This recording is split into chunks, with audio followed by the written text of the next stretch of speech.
dois textos de forma paralela. O primeiro é João capítulo 2.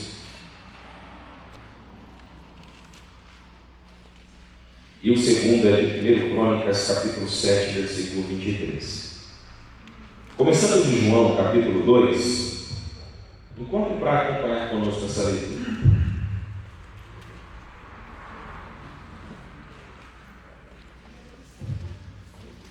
Amém?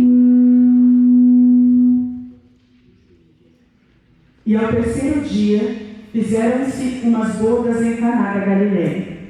E estava ali a mãe de Jesus. E foi também convidado Jesus e seus discípulos para as bodas.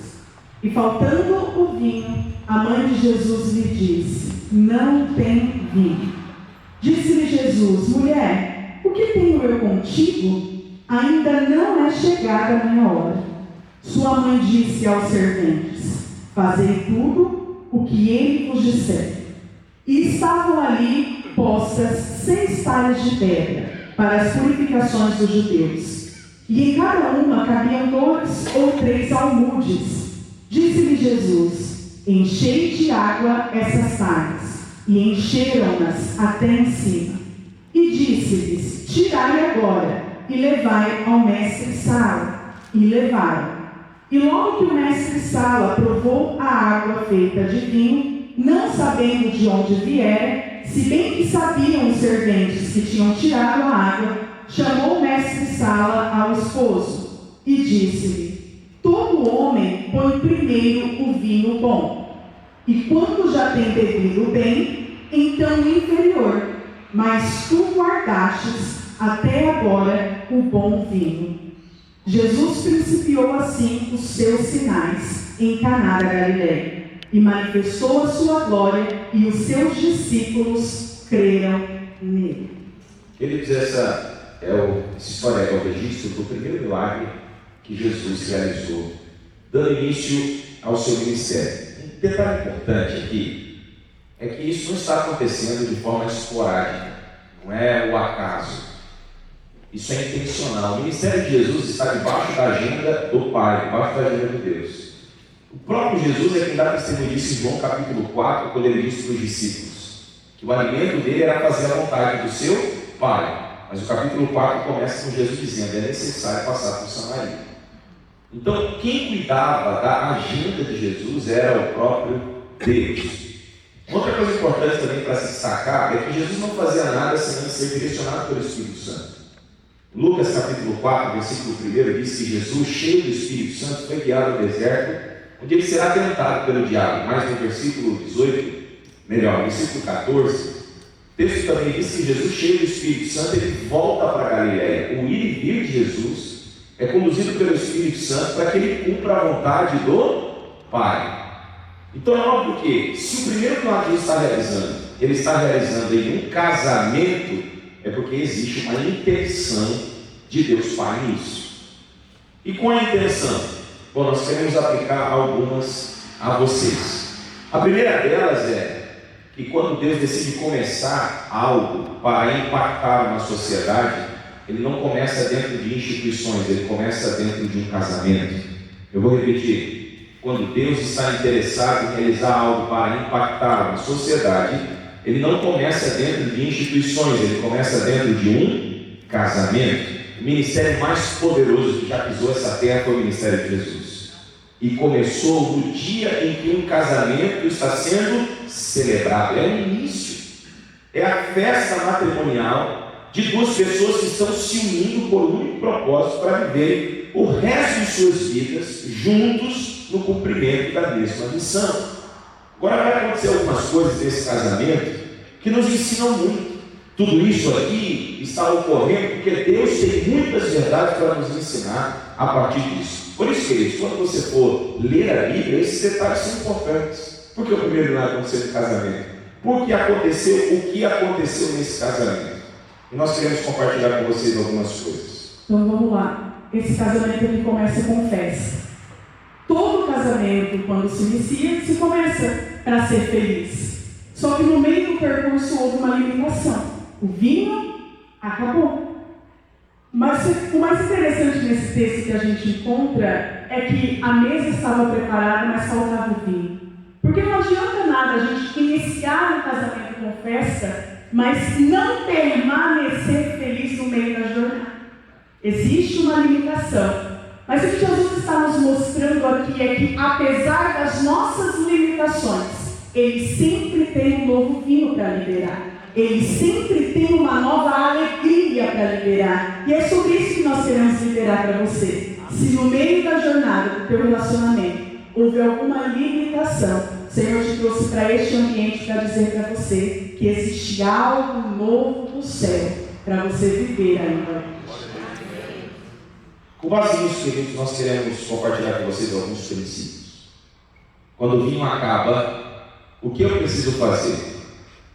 Primeiro, eu preciso rever quem eu trouxe para dentro do relacionamento antes mesmo do vinho ser vinho. Em outras palavras, antes da festa começar, a gente decide ter os convidados. Não é assim? E aí, quando você vai escolher os convidados, você escolhe com muita atenção. Porque você traz para dentro da festa, do casamento, pessoas que realmente vão compartilhar o seu sonho, não é? Ou contribuindo ou se alegrando. Sim ou não? Agora, o vinho acabou nesse casamento. Jesus estava na festa. Ele foi o convidado. Jesus, ele sempre nos ensina através da parábola que ele conta, de que se nós ouvirmos e ouvirmos a palavra dele, nós seremos como construtores. Ou a gente tem a opção de construir a casa na rocha, ou nós temos a opção de construir a casa na areia.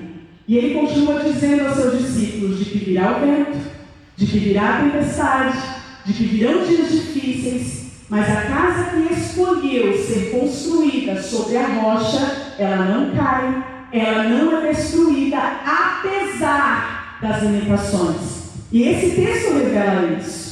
Jesus estava na festa, mas mesmo Jesus estando na festa, não foi impedimento para que o vinho acabasse. Ser e estar em Deus não vai inibir você dos problemas conjugais, dos problemas familiares, dos problemas da vida. Agora, o importante é, quando eu estou passando por esses problemas e eu olho para dentro da minha casa, Jesus está ali para me sustentar. Jesus está ali para prover. Jesus está no barco para dizer da tempestade: cala-te, aquieta-te. Jesus foi o convidado dessa festa. Agora preste atenção numa coisa: servir Jesus não coloca a sua vida nem o seu casamento em uma redoma de vidro onde os problemas não te alcançam. Servir Jesus, muito pelo contrário, nos expõe aos problemas da vida. Jesus disse que ele é o pastor, sim ou não? Mas ele também disse que ele era quem iria enviar as ovelhas aos lobos. Sim ou não? A intenção de Jesus é te expor, não te esconder. De forma, queridos, que para Jesus expor você, ele precisa te fazer forte e consciente. Ele precisa trazer à tua mente a clareza acerca de quem você é nele, do que o seu casamento é nele, para que quando os embates da vida vierem, quando o desânimo bater, quando as frustrações chegarem, você possa permanecer firme no propósito. Porque às vezes a gente acaba distorcendo um pouquinho de quem é Jesus, né? Até falou ontem do The Chosen, mas a gente cria um Jesus poético na nossa mente. E a gente se esquece que quando ele está diante de um paralítico, alguém que não anda, ele dá uma ordem para que ele se levantasse. E eu quero usar um exemplo aqui com vocês. Quem tem filhos? Todos, né? Quando o seu filho ele estuda de manhã, nós temos o nosso caso lá em casa, e ele enrola na cama para levantar para poder ir para a escola, como você fala para ele levantar? Tem alguém para buscar? Ah, meu bebezinho, vou acordar para a escolinha, meu bebê. Aí, 20 minutos. Você chama uma vez. Pô, chama porque ele vai querer levantar, né? Claro. Aí como o pai entra no quarto: Emanuele, levanta agora. Estou pronto, papai. É assim que Jesus faz quando ele dá uma ordem para que o paralítico se levante. Ele não vai assim: ó, vem aqui comigo. Vou levantar, pega a caminha nas costas. Pega a tua cama, e anda. levanta e anda. É isso. Então, vem para a realidade. Amém ou não amém?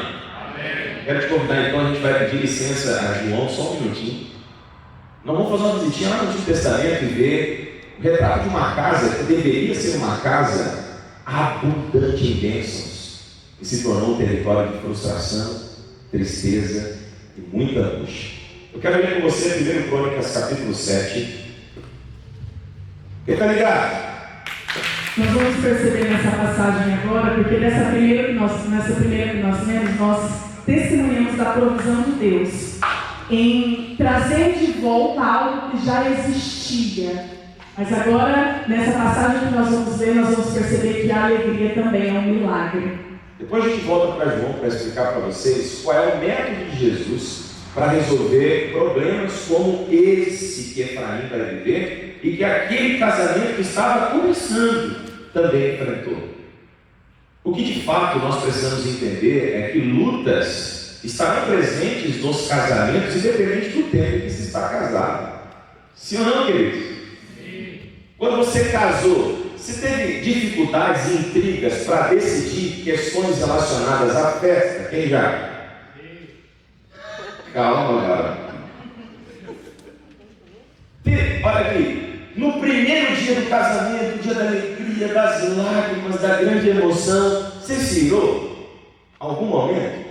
Ficou nervoso com algum empregador que deu trabalho, um negócio que voltou, uma coisa que deu errado? Na primeira semana do casamento, enfrentou algum tipo de embate? No primeiro mês? No primeiro ano? 10 anos, já enfrentou alguma dificuldade de ajudar no casamento? Pois é, tem a ver com a dificuldade, a diversidade. Tem a ver com o propósito que nós falamos ontem. Que problemas, intrigas, desavenças fazem parte da jornada. Veja, se Deus quisesse que você fosse exatamente igual ao seu cônjuge, pensasse igual, concordasse em tudo, fosse tudo igualzinho, Deus não tinha feito Adão para Eva, nem Eva para Adão, tinha feito Adão para Adão mesmo, Eva para Eva mesmo. Entende? Deus não fez clones. Deus fez pessoas completamente diferentes. Não é porque Ele tem prazer em te ver discordar, Ele tem prazer em te ver amadurecer. É ferro afiando ferro. Entendeu, gente? É isso aí. É isso aí. Então, ó, vamos ler esse texto. 1 Coríntios capítulo 7. Desculpa, Crônicas. Eu quebrei errado. 1 Crônicas capítulo 7. O efeito do almoço. Olha só, versículo 23.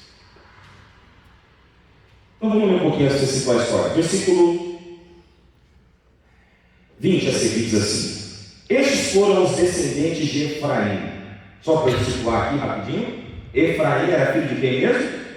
Do sonhador José, o salvador do mundo, certo? José foi aquele que Deus usou para livrar o Egito da fome e deu a ele 2 filhos. E Efraim, quando recebe esse nome, recebe junto do nome uma bênção dada pelo seu avô, que diz: ele será duplamente abençoado. Esse é o significado do nome. Duplamente abençoado. Diga comigo, duplamente abençoado. Aquele que tem 2 vezes mais a bênção. É isso aí, essa é a intenção. Efraim, você será duplamente abençoado. Todo nome no Antigo Testamento carrega um significado e também uma promessa, um apontamento. Efraim é filho de José, homem de Deus ou não? Deus. Não é de quem mesmo? Quem que era o pai de José? Jacó. Amém? Jacó, que também era um sonhador. Sim ou não? Botou a pedra debaixo da cabeça, sonhou com uma escada, anjos subindo e descendo pela escada. Agora presta atenção no que vai acontecer na casa de Efraim, que, segundo a declaração do avô, era para ser duplamente abençoado. Vamos ver. Sutela, que foi o pai de Bered, pai de Taate, pai de Eliada, que foi o pai de Taate, pai de Zabade, pai de Sutela. Presta atenção. Ezer e Eliade, filhos de Efraim, foram mortos por homens da cidade de Gate, quando tentavam roubar os rebanhos deles. Efraim chorou muitos dias por eles, e seus parentes vieram consolá-lo. Preste atenção então, a gente já leu 23. Olha o que está acontecendo. Efraim, que era duplamente abençoado, tinha 2 filhos, que decidiu roubar. Aqueles garotinhos eram bisneto de Jacó, neto de José, filho de Efraim. Foram roubar gado e gado, que perderam a vida. A promessa de Efraim é que ele seria duplamente abençoado. Quantos filhos ele teve até aqui? 2. Até então, parece que a bênção é sugestiva. 2 filhos, filhos é visto como bênção. Até na quantidade de filhos, Deus está provando que eu serei duplamente abençoado. Mas aí quando os filhos são assassinados? Cadê a promessa? O fato de Efraim ter recebido um nome poderoso, uma promessa poderosa, ser filho de José, neto de Jacó, não livrou dos problemas da vida. O fato de Ézer e Eliade terem nascido em uma casa cuidadora de promessas não fez deles bons homens. Deixa eu te falar uma coisa. Não permita que Satanás destrua o seu casamento em função dos problemas que a vida tem tentado trazer para dentro da sua casa. O milagre da reconstrução não começa de fora para dentro. Não é quando os problemas lá fora forem resolvidos que o teu casamento se tornará bem sucedido. Torne o teu casamento bem sucedido e Deus fará de vocês solucionadores de problemas lá fora. Toda essa historinha, quando a igreja estiver faturando, nosso casamento vai ser melhor. Mentiroso, você está mentindo. Não, quando a gente tiver condições, recursos, quando tiver tudo legal, aí nosso casamento vai ser bem sucedido. Mentira! Casamentos bem-sucedidos se constroem no Vale da Dor, queridos. É quando não se tem dinheiro para ir no centro da cidade. Casamentos poderosos são construídos no Vale da Dor. É quando não se tem ânimo para sair do quarto à base de medicamento e tal. Continua. No Vale da Dor se constrói casamento só. Agora, olha o que Efraim, que tem toda a história, veja. Não é igual a gente que ouve a história de José e se emociona. Efraim é filho do cara. Ele sabe o que Deus pode fazer através de alguém. Mas sabe o que essa dor faz com ele? O cega para o testemunho da sua própria casa. Cuidado, a sua dor pode estar secando você para o ambiente onde Jesus quer realizar um milagre hoje. Onde Jesus começa? No casamento. Avivamentos não começam na igreja, começa dentro do lar, queridos. Porque Deus sempre vai começar o processo da reconstrução onde o diabo se infiltrou para desconstruir. Só quero te lembrar aqui rapidinho, onde o diabo se apresentou primeiro na história? Foi em um casamento. Pela primeira vez, marido e mulher vão brigar. Por causa de quem? Da serpente. O Adão dizendo, é culpa dela. Será que isso mudou no dia de hoje? Se dá errado, é culpa de quem mesmo? E a Eva vai dizer o quê? É culpa da serpente. Mudou? Será que continua do mesmo jeito? Então, no final das contas, preste atenção. O texto diz, versículo 22, Efraim chorou muitos dias por eles, e seus parentes vieram consolá-lo. Quem eram mesmo os parentes de Efraim? Bom, te disse aí. O texto diz, versículo 23, depois ele se deitou de novo com a sua mulher. Tem uma coisa aqui que vai ter nessa casa, é o aconchego dos braços da esposa, não é? Está chorando? Vem cá, Efraim, não chora. Meu, vai passar, essa dor vai passar. Pronto. Tiveram uma noite juntos, e o texto diz que ela engravidou e deu à luz a um filho. E aí você está pensando, agora é a oportunidade deles recomeçar, não é? Encarar o luto, enfrentar a dor e recomeçar. No entanto, o texto diz, e ele o chamou Berias, porque as coisas iam mal na sua casa. Olha o que diz o texto. Pois tinha acontecido uma desgraça em sua família. Agora, olha que coisa perturbadora. O nome Berias significa dor, lamento. Sabe o que Efraim faz? Quando o filho nasce, ele olha para o filho e diz: toda vez que chamarem o teu nome, essa casa e todos saberão que a nossa família foi visitada pela dor. Ele pega a sua própria dor e projeta no filho. Então, Berias cresce nessa casa, toda vez que alguém chama Berias, está gritando o quê? Dor, angústia, choro. Berias, dor, angústia, choro. Acabou ou não acabou o vinho na casa do homem que era para ser duplamente abençoado? Acabou. E o que é que tem na casa dele agora? Berias, dor. Só que Berias, ele não assume o significado do seu nome. Então diz que ele vai gerar por ele. Ele vai gerar, até que chega no versículo 26, está escrito assim: pai de Ladã, pai de Amiúde, que foi o pai de Elisamar, pai de Num, que foi o pai de Josué. Viu? Da mesma linhagem familiar da dor, vem Josué encerrando um ciclo dessa linhagem. E Josué faz uma declaração no final do livro de Josué. Quando ele está diante do povo e o povo está se rendendo à idolatria, ele diz o seguinte: eu não sei o que vocês vão decidir fazer, mas eu sei o que eu e a minha casa estamos decididos a fazer. Eu e minha casa serviremos ao Senhor. Ali esse legado é quebrado. Então preste atenção em uma coisa, que agora na casa de alguém que recebe o nome de duplamente abençoado, se manifesta a dor, a aflição, a angústia em função do luto trágico. Efraim que vai projetar essa marca no seu filho, mesmo fazendo isso, não é capaz de deter a bênção que o nome dele carregava. E eu quero declarar a primeira palavra de Deus sobre o seu casamento. Se você quer, levante uma das suas mãos. Nenhuma tentativa do inimigo de frustrar, abalar e destruir você vai impedir que as promessas de Deus se cumpram sobre o seu casamento. Se você quer, dá um prato de vitória no seu lugar, só para saber que você está aqui. Berias representa a alegria na opressão, alegria resistente, alegria gerada em meio ao peso. Não! Ele representa a dor. Quem que você tem chamado de Berias dentro de casa? Talvez o teu Berias é um adultério que aconteceu no meio do caminho e manchou o seu lar. Uma traição verbal, uma mentira, que faz com que você continue carregando o peso da dúvida.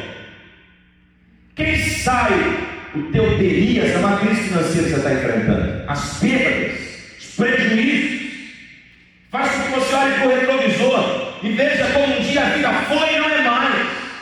Quem sabe Berias que você carrega dentro do matrimônio são os traumas de um abuso.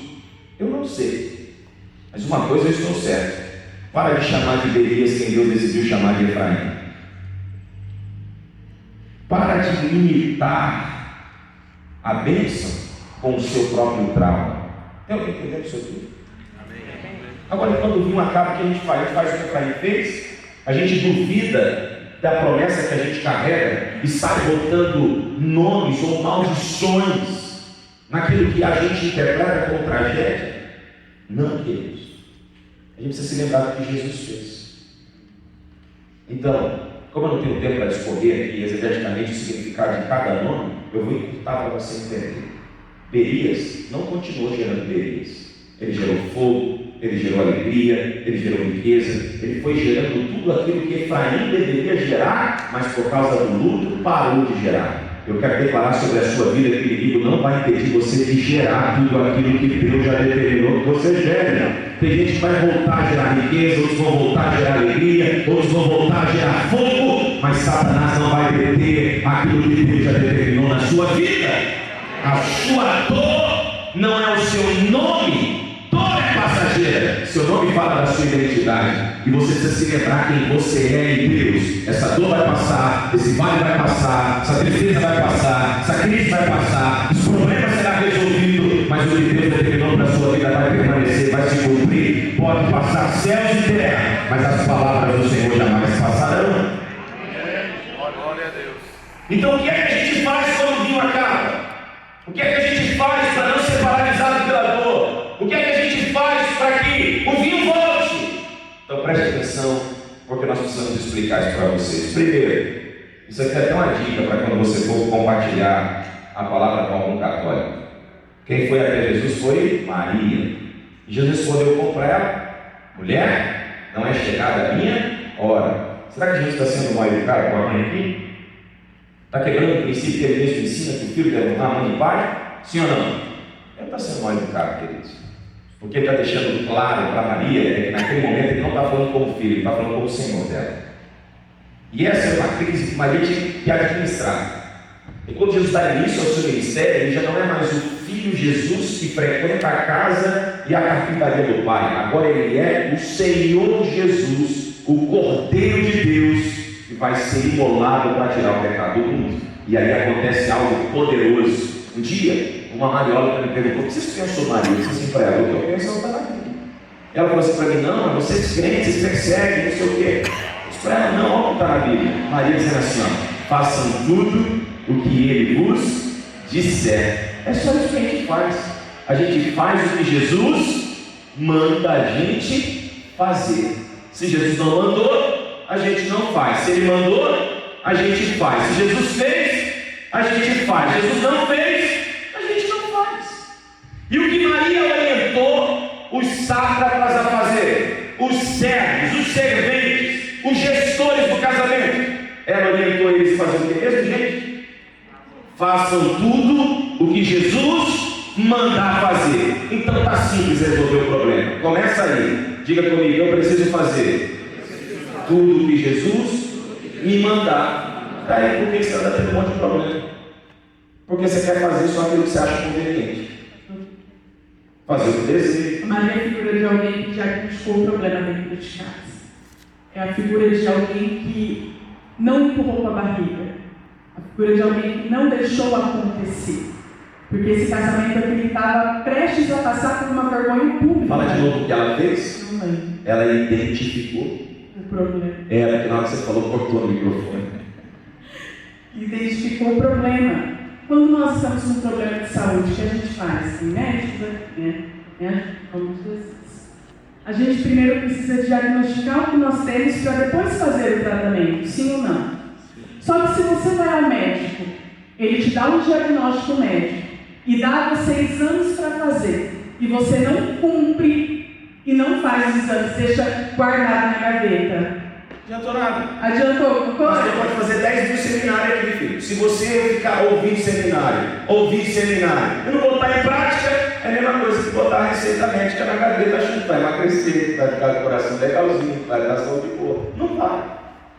Dentro do casamento, sempre precisa ter alguém com sensibilidade espiritual para identificar os problemas. Vocês precisam orar, ter intimidade com Deus, levantar um altar de adoração dentro de casa, porque não adianta eu saber qual é o problema, mas não levar o problema para a pessoa certa. E a pessoa certa não é a mãe, não é o pai e não são os amigos. É Jesus, sabe? Maria dá o diagnóstico. Ela percebe que o vinho acabou. Ela diz no versículo 3: eles não têm mais vinho. Ela não foi diretamente ao noivo. Ela foi a Ela Jesus. não foi na noiva. Ela foi a Jesus. Mas ela foi aos pés daquele que realmente pode transformar a escassez em um ambiente de produtividade. Ela sabia que era em Jesus que estava a solução do problema. Então ela vai até ele. Só que quando ela vai, Jesus dá uma resposta que muitas vezes a gente não gosta de ouvir. Só um minutinho. Deus deu a toda mulher a percepção de identificar problemas, sim ou não? Sim. Os maridos aqui, elas enxergam que a gente não enxerga, não é verdade? É. Sim ou não? Sim. Ok. Só que tem dois tipos de mulher que enxerga o problema. Aquela que enxerga o problema e multiplica o problema, aquela que enxerga o problema para ver o problema solucionado. É porque assim, o homem é portador da semente, mas a responsabilidade da multiplicação é de quem? É da mulher. E agora tem um detalhe assim, só um pontinho. Que ontem eu falei para os homens, não falei para a mulher, né? Deixa eu dar uma palavrinha para ela. Segura ele, Senhor. Estava tudo muito bom. Deixa eu liberar uma palavra para você, mulher.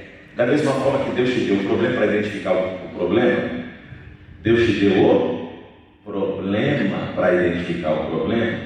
Por favor, não faça do problema um problemão. Faça do problema uma solução. Seja portadora das boas notícias. Por exemplo, se o teu marido estiver se gabando para os amigos, não entra assim. Mesmo que você estiver mentindo, você entra do carro e fala assim: mentiroso, isso aí fica do diabo. Dentro do carro, em casa. Mas na frente dos amigos não faz isso não. Mentira. Tem mulher que tem um prazer. A gente uma vez viveu uma experiência dessa, então vai lembrar lá ele. O cara falando assim: nossa, porque eu estou vendo o carro tal para comprar e tal. As coisas estão assim: larga a mão de mentir, você está vendo isso nada, como que nós vamos comprar isso aí, não sei o quê. Ele olhou assim para ela com a carinha de um bebê que acabou de sofrer uma queda brusca, sabe? Depois de outro momento, tudo ela desmentiu. Em outro momento ele falou: não, porque Natan, eu também jogava futebol, e quando eu jogava futebol, eu joguei no clube e tal. Aí ela: você jogou futebol em clube? O que é que um mentiroso? Teve um que falou para nós que estava emagrecendo. Aí ela chegou e falou assim: emagrecendo, você não para de comer?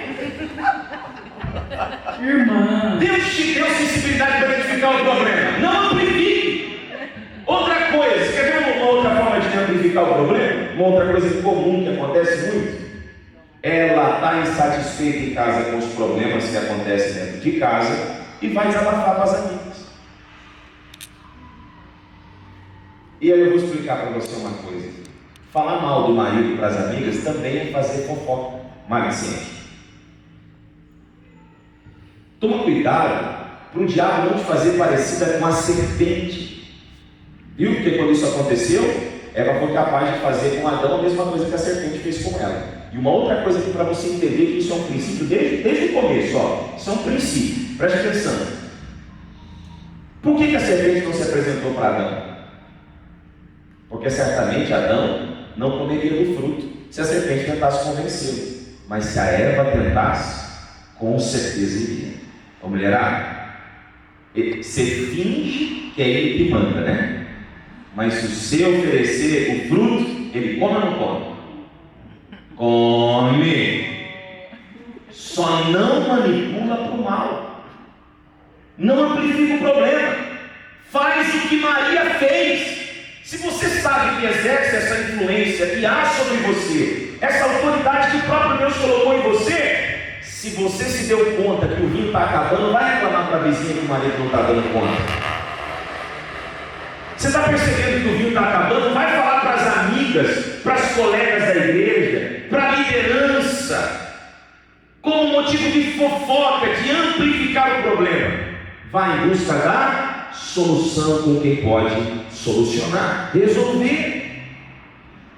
Toma muito cuidado, porque Deus te deu a capacidade de identificar o problema, porque sabe que você também tem poder para influenciar para a solução. Ontem, por exemplo, os pastores aqui me contaram uma coisa ali fora. O pastor falou que ele é agitado e tal, e o pastor disse: eu tenho que segurar, é assim mesmo. Não é só na questão de segurar, é na questão de exercer conselho, inspiração, auxílio, como nós falamos ontem. Se vocês, mulheres, entenderem o papel de vocês no relacionamento, 50% do casamento já será bem sucedido. E os outros 50%? Aí tem que ser com o cara, né? Que precisa cumprir, exercer o papel dele. Amém ou não amém? Amém. E buscar água, eu já vou falar sobre isso. Vamos lá. Maria então levou o problema para a pessoa certa. Só que quando ela chega na pessoa certa, a pessoa certa dá uma resposta que talvez não foi aquilo que ela gostaria de ouvir. Ele diz: Maria, não é chegada a minha hora. Quando você ouve uma má resposta, você se comporta como? Já pensou? Que pancada? Mas o que ela faz em seguida? É porque às vezes a gente acha que Deus ele é obrigado a se encaixar na agenda que nós montamos. Repete de novo você. Então a gente levanta de manhã e a gente organiza toda a nossa agenda e a gente faz de Jesus os encaixes dela. E a gente quer que tudo aconteça no nosso tempo, a nosso modo, a nossa maneira, porque nós queremos ter o controle. Tem mulher controladora aqui? Não? Não, né? Então. Só que Jesus não se encaixa na agenda de ninguém. É por isso que Eclesiastes 3 diz que existe um tempo para todo propósito debaixo do céu. Entende? Só que Maria foi insistente, não foi? Ela sabia que naquele momento ela não estava falando com qualquer pessoa. Ela sabia que naquele momento era o próprio Deus que estava se manifestando ali. Então ela chama os mestres de salas e diz: vai lá, encha as talhas de água. Maria agora está pedindo algo comum para eles fazerem. Água é algo comum.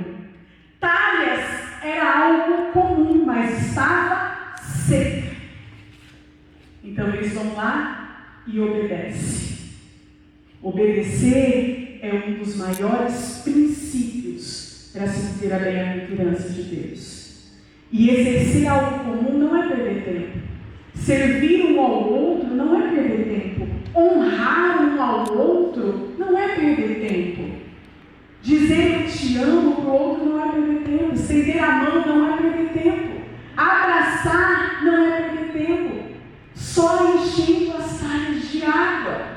Porque é Jesus quem transforma a água em vinho. Nós precisamos fazer a nossa parte. A responsabilidade de buscar as talhas e encher é nossa. Faça aquilo que é para você fazer. E deixe com Jesus aquilo que é responsabilidade dele. Preste atenção, queridos. Jesus, antes de resolver o problema da ausência de vinho, ele pediu para que todos reunissem o máximo de água. Deixa eu te perguntar: água é uma coisa muito difícil de encontrar? Não, porque a água é comum. Enche aí as talhas, metrecas, enche aí os espaços vazios com água. Então Jesus está ensinando que a maneira de trazer o vinho de volta, a alegria de volta, é voltando a encher os espaços vazios com as coisas comuns. Diga comigo: que traz o vinho de volta é voltar a fazer o que você nunca deveria ter deixado de fazer. Por exemplo, até porque a água não se transformou em vinho enquanto estava nas talhas. Foi depois de ser provada. não, mas antes deles provarem, deixa entrar na água. Calma aí, vai acelerar. Olha aqui, presta atenção. Presta atenção nisso aqui. Água é aquele beijão que você parou de dar. Coisa comum. Agora você dá beijinho na testa, igual vó beijava a cabeça de neto quando pedia a benção. Benção, vó! Deus te abençoe, meu filho. Viu que acabou? Onde é? Cadê aquela cumplicidade? Cadê os abraços quentes? Não, pastor, até agora a gente ficou mais velho. Você sabia, mas o vinho, quanto mais tempo passa, era para os abraços se acalorar, mas para os beijos se tornarem melhores. Sim ou não? Era para o tempo de qualidade ser aprimorado. Por que se perdeu? Porque você, olhando para a quantidade de água, se esqueceu da necessidade do vinho. Olhando para a quantidade do que tinha sobrando, se esqueceu daquilo que era o motivo pelo qual a chama continuava acesa. Agora olha aqui para mim. Eu sempre preciso de alguém em casa que identifique que o vinho acabou. Porque senão, o casamento cai em comodismo. O relacionamento entra num barco furado. Rotina. Na rotina que consome e desgasta a vida. Ativismo. E aí, perde referência, perde influência, perde poder. Queridos, observe uma coisa que eu preciso dizer para vocês. Quem foi que deu ao homem e à mulher a capacidade de se unir através dos afetos? Carinho, beijo, sexo. Quem foi? Quem foi? Não foi o capiroto. Não foi o capeta não. Então, ó, beijo, diga comigo: beijo, abraço, carinho, diálogo, sexo, foi coisa de Deus. E do capeta? Vamos lá: briga, discórdia, falta de diálogo, falta de sexo, foi do capeta. Entendeu? Agora olha para o seu cônjuge, olha bem no olho dele e dela, vê se ela está sentindo falta de um beijo quente, de um tempo de qualidade. O que o rosto dessa pessoa está transmitindo para você? Diálogo. Quer ver? Uma vez, é cômico, mas é sério. Um casal de palestrantes foram na nossa igreja dar uma palestra. E ele contou que ele ia tentar beijar a esposa não beijava ele. Aí um dia ele indignado falou: ô minha filha, deixa eu falar uma coisa pra você. Eu estou tentando te dar uns beijão, você fica me dando selinho, eu não casei com isso não. Aí ela, não, tá bom, tá. E aí ele foi tentar dar um beijo e ela começou a dar ânsia. Aí ele falou: mas você está com nojo de mim? Ela falou: não, meu amor, você está com problema de hálito já faz um tempão.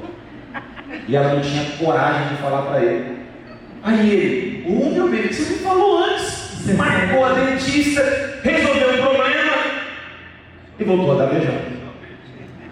Viu o problema? Se não está dando mais beijão porque está com problema de mau hálito, resolve, bota um Bala House, um Trident, Menta, Max, entendeu? E volte a estabelecer afeto. Entendeu? Às vezes o problema da ausência do beijo não é uma questão de saúde, às vezes é só uma questão de mente mesmo. Bloqueios, barreiras, de gente que associa o beijo a algo ruim, por um trauma que teve, tem que quebrar. E às vezes a falta de beijo é por um bloqueio que na cabeça dele é espiritual. Não, isso não pode ser de Deus, não, essa coisa picante aí, esquisita. Você pode falar? O afeto de um casal se estabelece, na sua grande maioria, através de um beijo, como diz o pastor Silmar Coelho. O beijo é o botãozinho da felicidade. Você começa com um beijo quente e aquilo que está apagado se acende de novo. Se acende ou não acende? E se não acender, vai para o médico, ver um remedinho, resolver o problema. Exatamente. Agora preste atenção, vocês não podem, sob hipótese alguma, deixar o vinho acabar por questão de orgulho, vaidade excessiva, soberba embestada. Não pode. Até porque, maridão, a Bíblia diz que se não tiver legalzinho com a tua mulher, suas orações não serão atendidas. Você nunca leu a epístola de Pedro à igreja?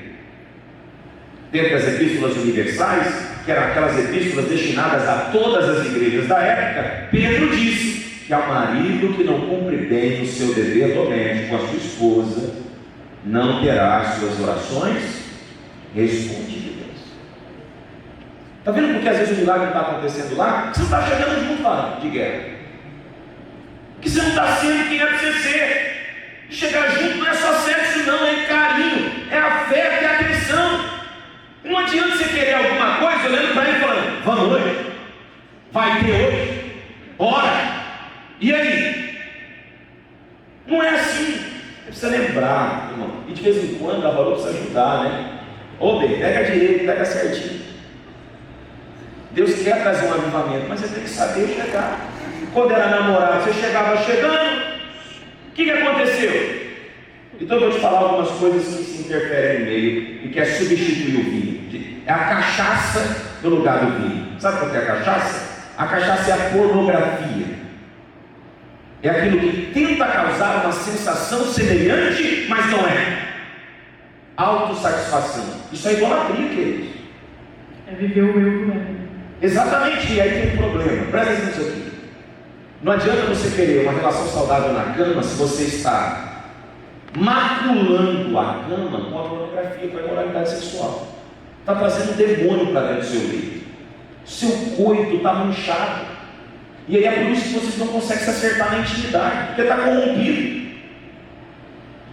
Se vocês não estão conseguindo viver saudavelmente a intimidade do casamento de vocês, certamente algum problema tem. Se não é uma questão de saúde, tem que ver, não é pecado ir atrás não. Tem que corrigir. Não é uma questão de reposição hormonal, isso não é uma questão de organização mental, provavelmente é uma questão espiritual e tudo isso é tratável. Você tem que se desprender disso. Agora eu vou te dar um dado.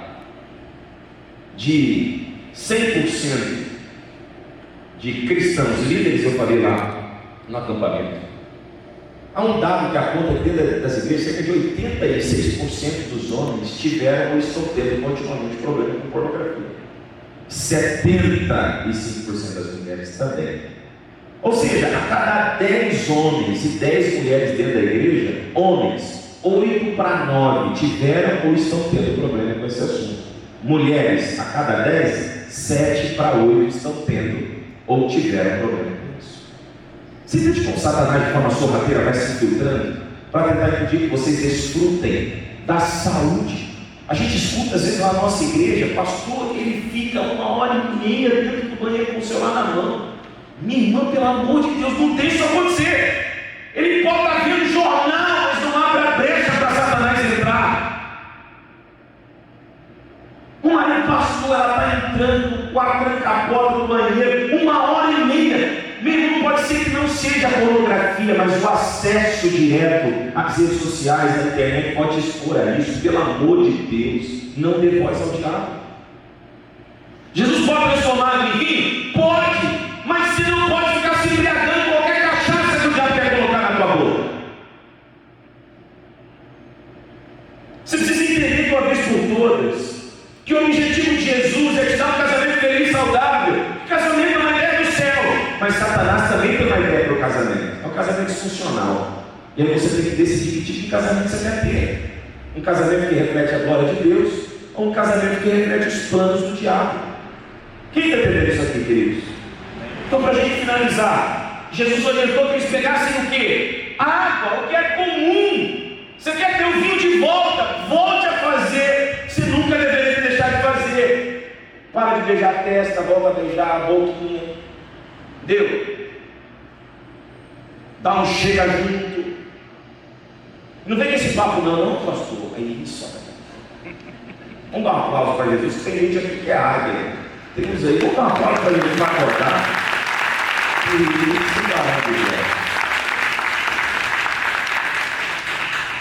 Agora, presta atenção nisso aqui. Muitas vezes a gente quer espiritualizar o que é natural e naturalizar o que é espiritual. Quando isso acontece, a gente se perde. Presta atenção. Abraços, beijos, diálogo, atenção, são coisas difíceis de fazer. Gente, sim ou não? E por que é tão difícil de acontecer? Já parou para pensar? Ah, pastor, eu acho que perdemos aquela admiração. Perdeu não. Se perdeu, junta água que ela volta rapidinho. Você conquistou essa mulher, varão de guerra. Você sabe o caminho, você casou com ela, cara. Você tem um mapa, o atalho do coração dela na mão. Você sabe o que gosta e o que não gosta. Para que ficar com esse ciúme besta? Que faz com que você oprima, agrida verbalmente e fira. Da mesma forma, você, minha irmã, você tem um mapa no coração desse homem. Para que tratá-lo como menino? Se o que você queria era casar com um homem, trate-o como um homem. Você tem um mapa. Agora, você sabe cantar essa mulher? Sim ou não, varão de guerra? Sabe, ué, você conquistou ela. Você sabe cantar esse marido? Sabe ou não sabe? Sabe, ué, você casou com ele.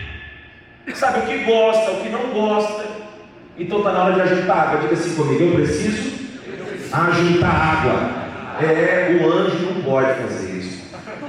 O Espírito Santo não pode fazer. Juntar água é para você. Ele pode transformar a água em vinho. Pequenas ações, pequenas decisões naquilo que vai restaurar e fortalecer teu casamento. Mas juntar água é para você. Juntar água é para quem?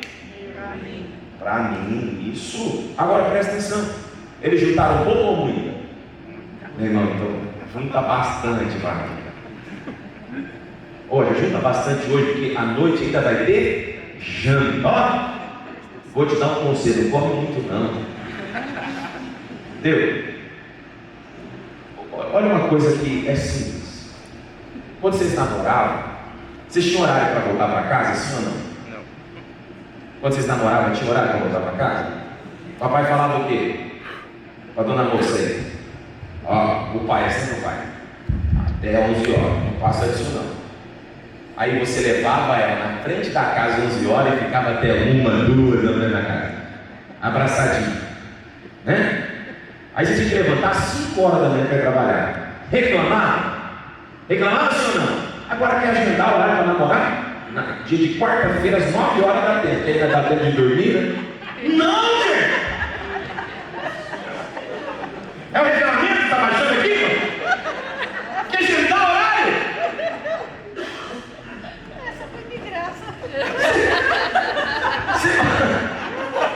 Agora uma pergunta: por que quando vocês namoravam, vocês não se importavam com o horário, cansaço, desgaste físico, queriam curtir o prazer de ter um ao outro e depois que casaram perderam isso? Porque o diabo ele tem prazer em fazer isso, em fazer o vinho acabar. O que fazia vocês desejarem-se, se aquentarem, era a presença do vinho. Eu quero perguntar, o vinho acabou com quanto tempo de casado? Nesse casal, o vinho está acabando no dia da festa. No dia da festa. Agora, para a gente finalizar, eu quero apresentar algo para vocês. Foram apresentar a Jesus o quê? Vinho ou água? Água. Água, gente. Jesus chamou o especialista e falou: dá para ele provar? E quando ele provou, ele sentiu o paladar do quê? Vinho. Viu? Você junta água, e quando todas as talhas, todos os espaços que Satanás deixou vazio, estiverem cheios daquilo que está ao seu alcance, daquilo que é comum, daquilo que é fácil de encontrar, Jesus vai restaurar o vinho de novo. Amém ou não amém? Amém. Diga comigo, existe um vinho que não pode acabar. Então tem que voltar a cheirar o pescoço, para dar um arrepio, beijar, abraçar, dar presente, viu? Levar para jantar, fora de data específica. Olha como o diabo é furioso, irmão, tá vendo? Então, ó, nem para ser uma canção romântica, uma declaração para alguém. Olha aqui para mim para a gente já terminar. Quem entendeu que é juntar água aqui diz amém. Amém. Agora, brincadeiras à parte, me permita falar de algumas questões que são muito mais importantes do que essas que eu concluí.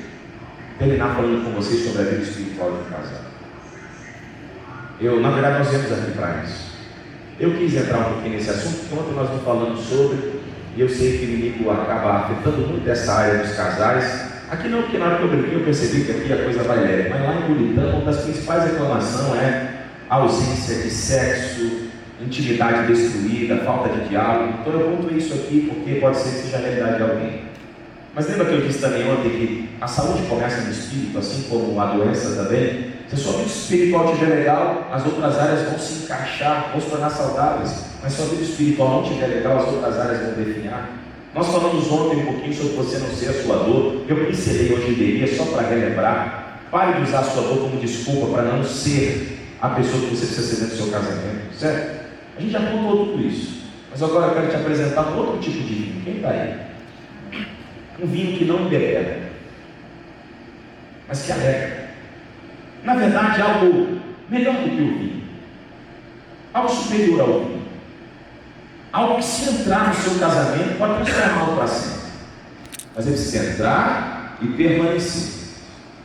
Eu quero que você leia comigo o texto de Efésios capítulo 5, versículo 18.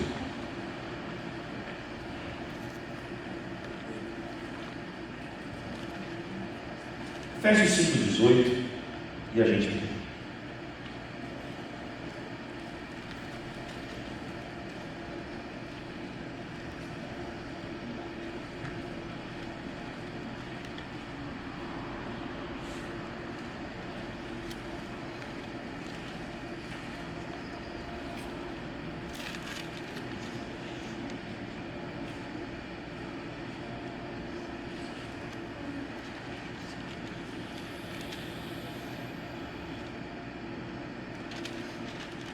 Vamos lá? Não se embriaguem com vinho, que leva à libertinagem, mas deixem-se encher pelo Espírito. Teu casamento ser bem sucedido, você precisa ser cheio do Espírito Santo. Gênesis 1, antes de Deus dar forma à terra, que estava sem forma e vazia, envolta por trevas, quem enviou? O Espírito Santo. Toda vez que Deus quer restaurar um cenário onde há caos instalado, quem que ele envia? O Espírito Santo. Jesus precisa dar início ao seu ministério para trazer a solução ao grande problema da humanidade. Então, Jesus, quando vai ser batizado por João Batista, em Lucas capítulo 3, versículo 22, Deus diz que enquanto ele orava, o céu se abriu. O Espírito desceu sobre ele na forma corpórea comum. E Deus disse: este é meu filho amado, em quem tem prazer. Quem que Deus enviou? Seu Espírito. Quando o Espírito vem, queridos, ele muda a nossa vida. Nossa maneira de falar, de se comportar, é ajustada ao propósito de Deus. O que o seu casamento precisa para viver uma restauração plena em todas as áreas? Em todas as áreas. Seu casamento precisa ser cheio da presença do Espírito Santo. Você precisa começar a revelar os frutos desse Espírito dentro de casa. Quais são os frutos que o Espírito Santo produz? Paciência, amor, temperança, domínio próprio. Está faltando algum aí? Não? Você não vai conseguir sozinho. Clame e seja cheio do Espírito Santo de Deus. É Ele quem vai produzir isso em você. É Ele quem vai trazer saúde para o teu relacionamento. Gálatas 5,16 está escrito: por isso digo, se vocês viverem pelo Espírito, de modo nenhum cumprirão as concupiscências, os desejos da carne. Então a maneira de você ter um casamento bem sucedido e não ceder às tentações da carne, em machucar com palavras, com atitudes, em ferir, em destruir o casamento com ações, você precisa ser cheio do Espírito Santo. A única maneira de você não viver pela carne é sendo cheio do Espírito. Eu posso vir aqui e dar uma palestra de 4 horas para você, 1001 princípios para um casamento bem sucedido, e você ouvir e memorizar todos eles. Se você sair daqui fazendo a presença do Espírito Santo, adivinha? Vai cumprir as obras da carne, vai viver resultado de nada.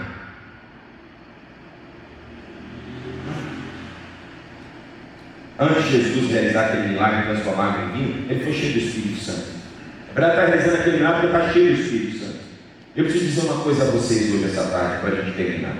Você precisa sair daqui essa tarde cheio e transbordando da presença do Espírito Santo. E se isso acontecer na sua vida, com certeza, seu casamento será bem sucedido, porque você não vai viver para satisfazer os desejos da sua carne.